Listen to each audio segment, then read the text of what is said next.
प्यारे दोस्तों, आप सबों को एक बार फिर से मेरा एक नया ब्लॉग में और एक छोटा सा ब्लॉग में स्वागत है। और जैसे कि दोस्तों आप सभी जानते हैं, आज दिसंबर महीना का पहला तारीख है, यानी का 1 दिसंबर।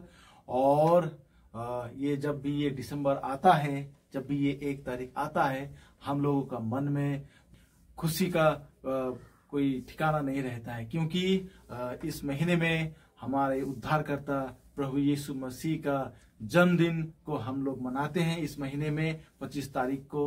और आज उसका पहला दिन है। अभी हम लोग सारे फैमिली के समेत हम लोग चर्च से आए और कैंडल जलाए, और अभी हम आप लोगों से बात करने के बाद हम लोग अपने घर में भी ये जलाएंगे। और प्यारे दोस्तों, आप सबों से एक ही गुजारिश है, इस क्रिसमस सीजन में आप अपने मन को साफ कीजिए, अपने मन में आप परिवर्तन लाइए और प्रभु यीशु मसीह को अपने दिल में जन्म दीजिए। प्रभु यीशु मसीह को अपने दिल में जगह दीजिए, ताकि वो दरवाजा खटखटा रहा है लेकिन हम लोग खोल नहीं रहे हैं।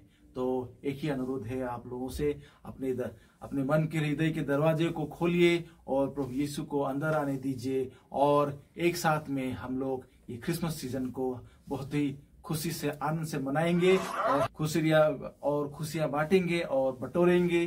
तो इस समय मैं अपने पत्नी को मैं समय दूंगा, कुछ प्रभु के वचन आप लोगों के साथ में शेयर करें। सबको को जय मसीह। और आज 1 तारीख है, 1 दिसंबर। तो हम लोग आज से अपना हम जितने ईसाई भाई बहन हैं, हम सब लोग आज से जीसस का जो बर्थडे है और सेलिब्रेशन करने के लिए हम लोग तैयारी करते हैं। तो आज हम लोग चर्च गए आए, और आज का ये शुभ दिन परमेश्वर हम लोग को देखने के लिए दिए, इसलिए हम लोग उसका धन्यवाद करते हैं। और अभी एक वचन हम आप लोगों के साथ पढ़ेंगे, किस तरह से परमेश्वर जीसस क्राइस्ट का जन्म हुआ। वो थोड़ा सा पाठ मैं आप लोगों को सुनाना चाहता हूँ। तो पाठ है बाइबल में मत्ती 1 अध्याय 18 पद से 25 पद तक लिखा है। यीशु का जन्म।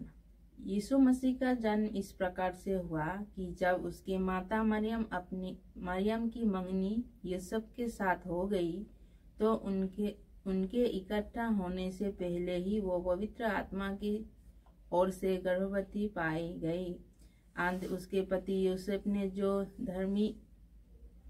धर्मी था और उसे बदनाम करना नहीं चाहता था, उसे चुपके से त्याग देने का विचार किया। जब वो इन बातों के सोच ही में था, तो प्रभु का स्वर्गदूत उसे स्वप्न में दिखाई देकर कहने लगा, हे यूसुफ, दाऊद के संतान, तू अपनी पत्नी मरियम को अपने यहाँ ले आने में मत डर, क्योंकि जो उसके गर्भ में है वो पवित्र आत्मा की ओर से है। वो पुत्र जनेगी और तू उसका नाम यीशु रखना, क्योंकि वो अपने लोगों का उनके पापों से उद्धार करेगा। ये सब इसलिए हुआ कि जो वचन प्रभु ने भविष्यवक्ता के द्वारा कहा था वो पूरा हो। देखो, एक कुंवारी गर्भवती होगी और एक पुत्र जनेगी, और उसका नाम इमानुएल रखा जाएगा, जिसका अर्थ है परमेश्वर हमारे साथ। तब यूसुफ नींद से जागकर प्रभु के दूत की आज्ञा के अनुसार अपनी पत्नी को अपने यहाँ ले आया, और जब तक वो पुत्र न जनी तब तक वो उसके पास न गया, और उसने उसका नाम यीशु रखा। तो हम इस पाठ से समझ चुके कि यीशु का जन्म कैसे हुआ था। यीशु परमेश्वर का पुत्र था, लेकिन इस धरती में जब आया तब परमेश्वर ने इस धरती के लिए उसको एक माता पिता दिया, जो मरियम और यूसुफ था। मरियम और यूसुफ का मंगनी हो चुका था क्योंकि शादी नहीं हुआ था। इसलिए जब मरियम गर्भवती हो गया तो यह सब एक धार्मिक लोग था, इसीलिए धार्मिक जन था, इसलिए वो अपने पत्नी मरियम को लेने के लिए वो नहीं खोज रहा था, क्योंकि शादी से पहले ही वो गर्भवती हो गया तो आदमी लोग क्या कहेंगे, इसके डर से वो उसको अपनाना नहीं चाहता था। एक दिन वो सो गया, वही बात सोच सोच के मरियम ऐसा क्यों किया बोल के। लेकिन जब वो सो गया तब उसको सपने में एक स्वर्गदूत आके बोला, जो तुम्हारा पत्नी है उसको तुम अपना लेने से डरो मत, क्योंकि उसका गर्भ में परमेश्वर का बेटा है और वो अपना जो लोग है उसको उद्धार करने के लिए इस धरती में आ रहा है। और वो ही एक परमेश्वर है जो अपने लोगों को उद्धार करेगा। और तुम उसका नाम यीशु रखना, इसका नाम इमानुएल, इसका अर्थ है इमानुएल। और ये वचन ये जो यीशु मसीह का जन्म है वो भविष्य वक्ता के द्वारा पहले ही किया गया था और ये वचन पूरा होने के लिए ये सब हुआ। तो आज हम ये पाठ से यही पता चलता है कि प्रभु यीशु मसीह जो परमेश्वर का एक लौता पुत्र था, फिर भी अपने लोगों के लिए वो ये दुनिया में आया उद्धार करने के लिए। तो हम लोग वही बर्थडे को हम 25 में मनाते हैं, लेकिन आज 1 दिसंबर है।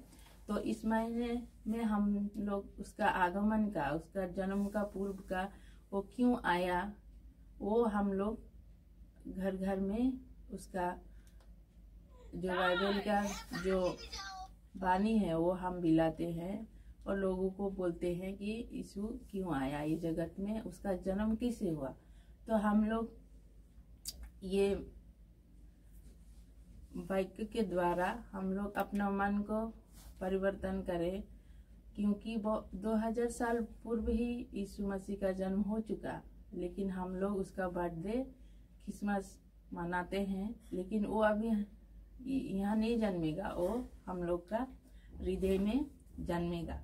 तो हम लोग किस तरह की तैयारी कर रहे हैं अपने यीशु मसीह को लेने के लिए, उसको ग्रहण करने के लिए हम लोग किस तरह का तैयारी करते हैं। ये कर रहे हैं कि हम लोग क्रिसमस में ये खाएंगे वो खाएंगे, मीट मछली खाएंगे, मेहमान को बुलाएंगे, घूमेंगे फिरेंगे, ऐसा सेलिब्रेट करेंगे, या हम लोग उसका वचन को दूसरे और को बोलेंगे कि कैसा हुआ था यीशु मसीह का जन्म। वो उद्धार करता है, वो हम लोग के लिए इस दुनिया में आया और अपना प्राण दिया। हम लोग इसके लिए हम लोग प्रिपेयर हो रहे हैं। अपना घर को हम लोग कैसे प्रिपेयर कर रहे हैं, हम लोग का बच्चे लोग को हम क्या सिखा रहा है, क्या है ये क्रिसमस का विषय, हम लोग क्या कर रहे हैं। हम लोग इस क्रिसमस में यही करें कि यीशु मसीह क्यों आया इस जगत में, कब जन्मा, कैसे जन्मा, वो हम लोग अच्छी तरह से अपने बच्चे को सिखाएं। ये नहीं कि नया कपड़ा पहने, गिरजा जाए, चर्च जाए और खान पान करे, ये सब नहीं। जो है हम लोग का बाइबल में वो सिखाए और खुद का मन को आज कैंडल जला के हम लोग उज्ज्वला किया, वैसे ही हम लोग का मन का भी उज्जवल हम लोग करें और अपने लाइफ को परमेश्वर से साथ मिलाकर हम लोग चले। तो इस बाइक के द्वारा परमेश्वर का जन्म के बाद में जितना तक जानती हूँ और भी मुझे जानना है, जितना जानूंगी, जितना जानने से भी नहीं होता है, क्योंकि हर एक दिन नया होता है और नया नया सीखने को मिलता है। तो मैं इस वाक्य के द्वारा ही सबको बोलना चाहती हूँ, जितने हम लोग ईसाई भाई बहन हैं, हम लोग अपना मन को सुधारें और परमेश्वर के रास्ते में ले चलें, क्योंकि हम लोग का दिन निकट आ गया और हम लोग क्या कर रहे हैं ये हम लोग को देखना है।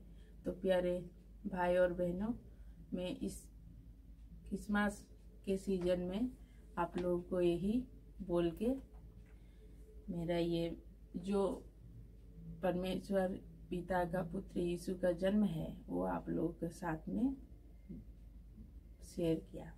धन्यवाद। तो जैसे कि दोस्तों आप सबों ने इस वचन को सुने और इस वाक्य को सुने कि यीशु मसीह का जन्म का जो दिवस हम लोग 25 तारीख को मनाते हैं, तो सिर्फ हम अपने घरों को ही सुंदर ना बनाए या फिर अपने शरीर को ही सुंदर ना बनाए, हम अपने मन को भी सुंदर बनाए, ताकि हम इस दुनिया को हम बता सके कि हमारा महान उद्धारकर्ता का बेटा बेटियां हम लोग हैं और हम सबों को प्यार देने और प्यार बांटने आए हैं और सही मार्ग दिखाने आए हैं। तो इसी तरह से हम सभी अपने जीवनों को सही रास्ते पर चलाए और इस क्रिसमस सीजन में हम अपने मन में प्रभु यीशु मसीह को जन्म दे और अपने जीवन का उद्देश्य हम पूरा करें। तो आज का ये छोटा सा ब्लॉग में यही तक था। दोस्तों आप सबों को advance happy Christmas, bye bye and take care.